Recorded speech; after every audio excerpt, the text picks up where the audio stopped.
Oh, hey guys. So, over the weekend, the world just got a little bit more dangerous. So, I don't know if you guys were awake or when you were asleep. I know for me, I was asleep when this whole situation in Iran, it didn't just escalate it kind of like full on boiled over, right? So there's a new conflict in the world, a full scale conflict that's sending shockwaves around the world already through the economy, through spiking oil prices, and through filling our social media with these new images of war. And so, for us as dad, as men, as fathers, it's not just a headline, it's a dinner table conversation that, we need to have with kids who are now just being exposed to another set of propaganda. And for us business owners, we need to think about the I guess the overheads that are about to hit our businesses. So that's the reality of being a father and a business owner in 2026. Guys, I'm Q, joined here down below, one of our co-hosts, one of our brothers in arms to talk about this chaos, Mr. High Performance Father himself, Eric. What's doing, my man? Doing well. What a great intro. Great intro, yeah. Really, it's a bit Hey, different now. Usually we're hey, going the just introduction. if you've Yeah. been on every week, you would know that's how we roll. So good. It actually changed. Usually we introduce first, but now you're doing the intro for the topic. It's fucking epic, yeah. So, yeah, crazy shit is happening around the world for sure. Like always, I guess there's always like something good or bad, however we look at it. Looking forward for the session to get some perspective on it, for sure. Yeah, definitely, definitely. And uh we got some 220 frogmouths now residing on our fern on the side there. And I thought I might have seen our third guest over there with him with them sitting on the branch, but no, we have Mr. Blue-footed Booby. What's doing? Oh, I heard a name of another bird. I can't remember what it was, but I was like, oh, I'm going to tell Quang that one because it's a really cool name. But hey, I'll take a blue-footed booby. I'll go and get some blue paint if I have to, mate. In fact, I brought paint yesterday. What? I'm going to go and paint my foot. That's it. Do one because it's blue-footed, right? Just one. Yeah, yeah, we brought blue paint. Exactly. Oh, Shane, love you, my man. Hey, I'll start with you because you've got like, a couple of older kids, right? And they're on social media, and with what's happening in the world, it's kind of like unavoidable, right? So our kids are seeing this stuff more, and especially more of the like the realistic combat footage that we never used to see. And your experience as well, being in the army would definitely like, would be really great to hear here. As dads, right? Our first instinct is to be the protector, right? But how, like, can we protect them from seeing all of this footage from conflict online? And if we can't, or what can we do to mitigate that? Or can we what can we do to, I guess, have these honest conversations with them about what's happening in the world? Well, I mean, the first thing is, the social media algorithm always favors what you look at anyway. Mm. So the only thing Cody's going to see on social media is country music songs. And the only thing Hamish Carrie is going to, Underwood. yeah, and the only thing Hamish is going to be seen at the moment is probably rodeo, bullfighting, bull riding, or driving trains in Norway. I mean, nothing else will be coming to their newsfeed, right? Love it. But I think, your question is, can we mitigate or can we stop them seeing that stuff? Short answer is no. I mean, we were all teenagers once, and back in our day, it was, well, we didn't have social media, but we had, the late night channels. You're like, oh, I'll stay up and see if I can watch something there and all that kind of stuff, right? So we find a way. We always find a way to see the things, I guess, that we're curious about. So there's no way so much that we could stop them seeing, and even more so now on social media is so easy, right? So it's more about, I guess, teaching them about our response to what we're seeing on social media. And I mean, yes, the war right now is very real, but what I have noticed in the last couple of weeks, like I've almost stopped watching Facebook Reels because there's so Mm. much AI adjustments that you just I watch and I go, oh, is this even real? So I've even almost stopped watching Facebook Reels because of that. Because it's just, I mean, AI is so good nowadays that you've really got to look to see if it's really real anyway. But it's really, I guess, really about teaching them, the reality of what they're seeing, but also what are we making it mean what we see as well. And in this context, let's say we do see some real life war action and stuff. Well, what are we making that mean for us as as a young person? What are they making it mean for themselves? And is what's the real impact on them in their everyday life of what's happening over there? Because I know we're going to talk about the business side of it as business owners and stuff like that, which is going to be slightly different to, a teenage kid or even someone in the early 20s is going to be different. So really just education on the meaning that they're making from what they're being exposed to. Yeah, love that, my friend. Because I don't know if I told you guys, but every morning as part of our routine, we listen to like a kids podcast called Squiz Kids. So they they and it puts the world news in a like kid friendly way. And today they had a special episode on this, right? But in every episode, they always make sure like they always teach the kids to make sure that whatever you're reading, you it's a credible source, right? Checking out, make sure that you're not being duped by AI or anything like that. And when in doubt, just have a conversation with your parents because they will know, right? So 100%, like we can definitely not manipulate the meaning, but like help control the meaning that they take from it. But also it's a great opportunity just to teach them how to become detectives to make sure that the information that they're getting is real information and not misinformation. Yeah. Which is so powerful, especially as you said with AI, like AI videos unreal this day, right? Mm, You can't believe what you see. We're yeah, it's AI. incredible. Yeah, I'm not really here. Shane is currently watching bull riding on TV. Oh, love it, love it. And with you, Eric, my man, and Sophia's on the, I guess the younger side of where we are in terms of the kids, right?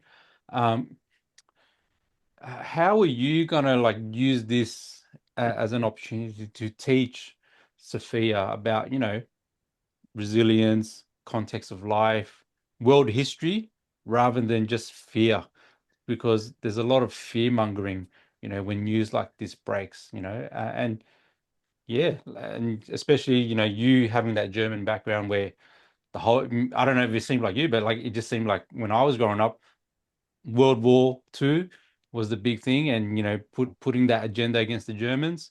How will you bring that into what you I guess teach Sophia, or educate her around with this current conflict in the Mm. world?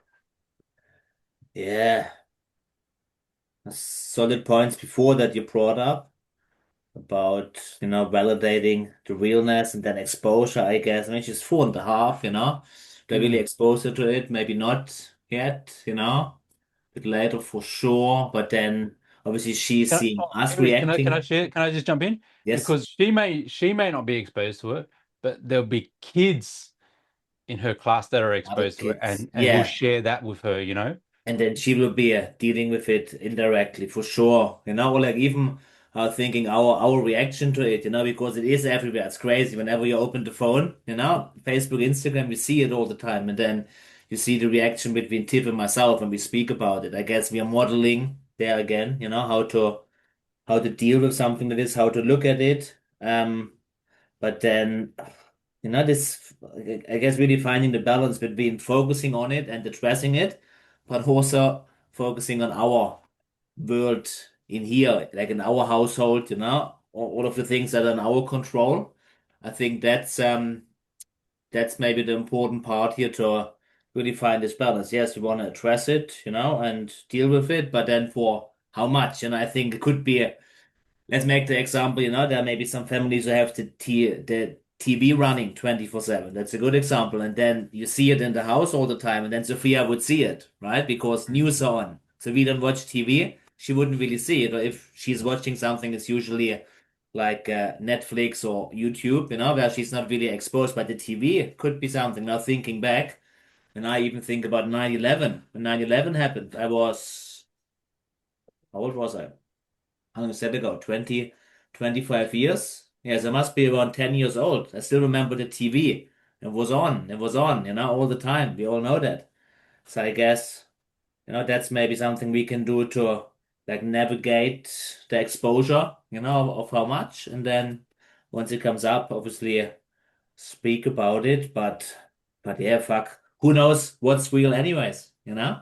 Like Shane said, whatever side you're listening to, Let's say I'm a bit more on the conservative Trump side, I will hear this side of the story. If somebody would be, let's say, more on the left or whatever, you hear a different story even there, right? So then and then maybe we have to use Croc or Cloud to verify. But even then, do we know? Do we know where they get their information from? I love it. You You're use the AI AI to guy. verify AI. Yeah. Who's programming that shit? Yeah. AI inception. Yeah. Yeah. 100%. Verification is definitely important. Like, we just want to make sure that the sources that we're reading or we're leaning on are reputable sources, and that's what it comes back to. But even then, every source has their own agenda, right? So we just got to be conscious of that as well. So, mate, love that. Um, Iran, in the Middle East, and we all know Middle East is where most of the world's oil comes from, right? The world's oil reserves are around there. And so, if you're an Aussie, you know that like we're already paying over the odds for like lots of things, right? So inflation is just normal for us now. Yeah. I love paying $10 for an apple, take a bite and pass it along. Wait till they start charging us for taking the Apple call back. Yeah. And what I am loving at the moment though is like, petrol's $1.60, right? But with this new thing that's happening, they reckon that, you know, petrol can hit like $2.50 a liter at the pump. But on top of that, because the whole world is interconnected, right? We need petrol to deliver food, to deliver goods, to get to places to perform these services. So again, just as we thought inflation was under control, it looks like it's going to rise again. So what that means is cost of living is going to go up again, right? So with how things are in terms of business, like we need to start considering like, do we just swallow the cost in order to stay competitive, or do we pass it on to the customers? And so that pressure there is really, really massive.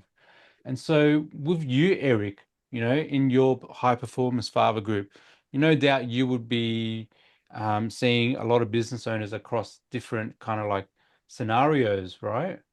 Um, what is the way that you're gonna support them or communicate to them when these costs start to impact them and their livelihood? Hmm.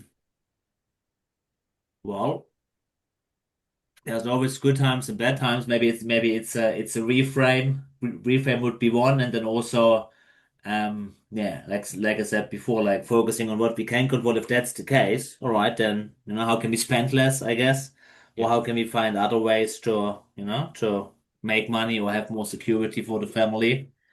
Um, but I guess it's all about awareness, but also um, I guess the internal things, Yep. because it's never about what's happening. It's always about how we respond. So then, um, could it be an opportunity? I don't know. Could it be, this whole situation? Could it actually be like an opportunity business-wise, because of all of the disruption of the market and most people are scared and maybe retract, and that's maybe an opportunity to like actually grow the business. Hmm. Like even looking at it in that way, and then as always looking after yourself physically, mentally, emotionally, especially in the time of uncertainty, because Yep. in the state of anxiety, right, no good decisions been made or good thinking can be achieved. So I guess, really looking after ourselves. Obviously, we have the strong brotherhood of men. We have And the majority of guys are some form of business owners in the program, and then I guess the connections there as well, knowing that we can reach out to someone because just by yourself and then you watch Mm. the news, fuck. So, but knowing, okay, cool, I got support, I got, other guys that are in similar situations, and then I also have tools to look after my physical and mental state. So that's the main points, I would say.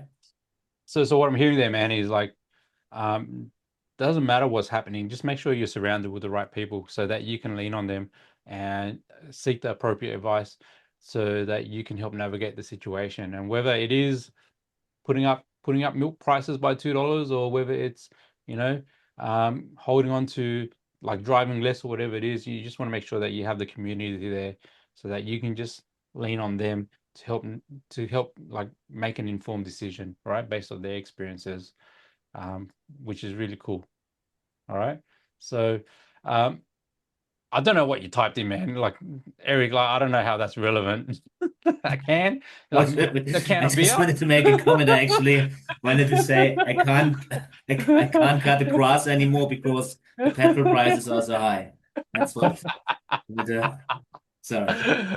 Like, what? We're gonna start eating cans of baked beans? No, no, you can mow the lawn now. You got time. You got time to do it, mate. Yeah, yeah. See how that excuse goes down with Tiff. Oh, Tiff, Yeah. I can't mow the lawn. Why? Well, because you won't be able to drive. You won't be able to drive to work. You know what she'll Fuck. do? She'll come back with a pair of $2 scissors, mate, and she'll go, Yeah, nah. yeah. I said, she'll be generous. She'll get one for each hand. Efficient. Yeah. Oh, so funny, so funny. And then, yeah,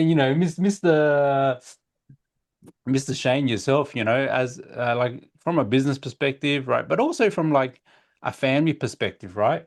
Um, like we all got mortgages, we got business expenses, but we also have like, you've got Ezra, another one on the way. Is this like from with your real world experience, right? To combat like the likelihood of cost of living going up, like I want to tap into like your line of thinking and your mentality. Are we is this a time where we should be just like cutting cutting growth plans, like whether it's growth for business or growth for family, growth of living lifestyle, or should we just like do our best to just hold tight now, hold on to the cash that we're making, hold on to cash, hold on to our home at the moment? Yeah, like share your Yeah, line of thinking, man. that'd be a great way to increase the pain if you just complacent. Like I call it getting complacent, right? So we Mm. just settle and getting complacent. And I think it highlights a good point. If your business right now is going to suffer because of the increase in petrol prices, and by the way, I paid $2.13 for petrol yesterday. If it's $1.60 at Terrigal, I'm on my way, moving in next week. Much, Oh, much cheaper. mate, come But on, come on up. we just noticed that it had gone up more recently around here. But if your business is going to suffer severely at the cost of petrol going up, then some people will do that. They will just become complacent. They'll hold on. They'll maybe cut back some costs. But what that tells me is that you're just setting yourself up for more pain later on. What it really tells me is right now your business there's a certain amount of pain involved with the business that it's not creating more income than you currently have or not doing as well as you would like to. But you've become comfortable with that pain. And that's why we haven't done anything about stepping it up to be able to grow and expand the business. So it's not so much about cutting growth ties. I Mhm. would say, how do I grow more growth ties right now in order to be able to step up and grow the business? Because if we settle for this now and go, oh, okay, I'm just going to let it, we'll just see if it blows over, then what if it doesn't? And this happened in New Zealand. I remember paying 74 cents a litre for petrol. And then it slowly increased over the years. And they go, oh, it was like $1.80. And then they're like, oh, it's going to go over $3. I'm like, nah, I can't do that. That'll kill so many people and so many businesses, right? And then sure enough, a year later, it was $3.20 or something crazy. But what people did was they started cutting the growth ties, pull back money from somewhere else, and then Mm. they started living less of a life. Yep. So they settled for less. Whereas what we want to do is look at it and go, well, if my business is at the mercy of petrol prices going up 5, 10, 15 cents a litre, or even 50 cents a litre, then what am I ignoring in the business right now? Because if it's not the petrol that's going to get it, it's going to be something else. Mm. Guarantee, because like you say, inflation, everything else, right? So it's Eric made a great point. Is this an opportunity right now? I think it's a great opportunity to really look at the nuts and bolts of the business and identify where have I got unrequired expenses, where am I doing this, where am I doing that, what can I work on, what needs to be changed, what have I been ignoring, so that I can be ahead of the curve no matter what happens in the world, no matter what inflation does, that I can actually be better off in the long run. Yeah, yeah, love that, love that. And as you guys said there, maybe this is the time where we need to embrace an area that we're uncomfortable in. So, like from my experience, a lot of people are uncomfortable in tech, right? You know, but with what AI can do right now, you could get AI to do that at a fixed reduced rate instead of paying a VA to do something, right?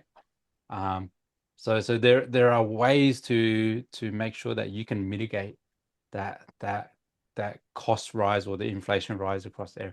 But it also means that maybe we need to embrace that uncomfortableness that we're not an expert in a particular area, right?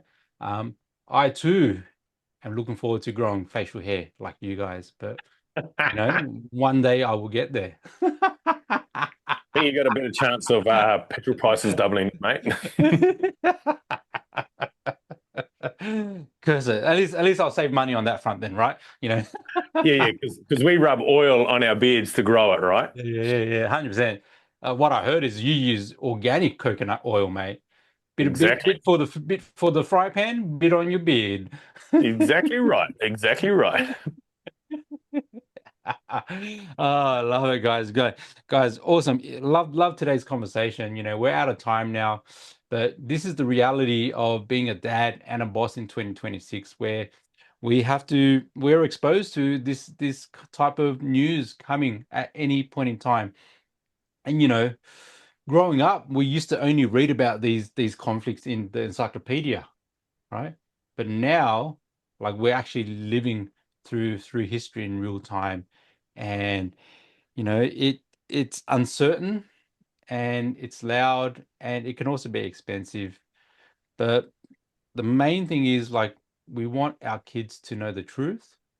We want them to be aware of the news that they're coming across, and but more importantly, they need a father or a male role model who can listen and who can keep a steady presence in the household for them.